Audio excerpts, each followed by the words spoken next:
ဝင်းလျှော်ပေးတာနဲ့နိုင်မယ်ထင်းနေတာဟဲ့နော်တဝင်းလျှော်ပေးတာနဲ့နိုင်မယ်ထင်းနေတာအဲ့ကြတော့လေချော်မဲမသိဖြစ်တော့မှာပဲ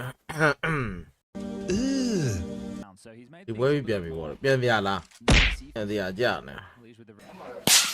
ဘာမှမရ report ပြီလေဟိုကိုမတကယ်ယူကျွအဲ့ဒါတက်ကွာမပေါ်လာကြဘောဆိုပြီးလူလေ ကြီးနာတခါနဲ့ဟိုအဖြစ်တခါနဲ့သိမလားဘူးဝါနဲ့ကျုံးသွားတယ်ပါမြင်ရမှာမဟုတ်ဘူးနော်တခါတူဝဲပြန်ရိုက်ပြီပထမတစ်ခါတွေ့ရလေဒူစီဒုတိယတစ်ခါတွေ့ရလေဒူစီဆိုရင်ကောင်းလေ6 round မရှိပါသေးလိုပါကားတေကြောက်လွဲချော်လေးဖြစ်တာ6 round နောက်ကနေ Australis က6 round ပြန်ရသွားပြီးသွားပြီစစ်ပြီးသွားပြီတီဆိုင်ကြမှာ Australis ကပြန်ဆော့ပြတော့မှာဆောက်ပေါ်တွေမလုံးနဲ့ဆောက်ပေါ်တွေမလုံးနဲ့ဆောက်ပေါ်တွေမလုံးနဲ့လို့အဲ့ဒါဂျာဘီလို့ခေါ်တယ်ပြန်လာပြီကောင်းတယ်ဗျာဂျာဘီကိုသိလား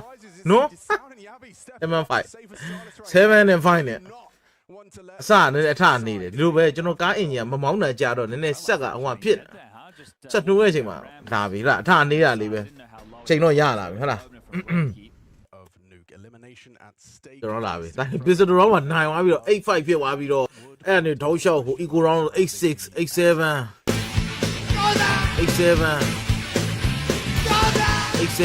8-7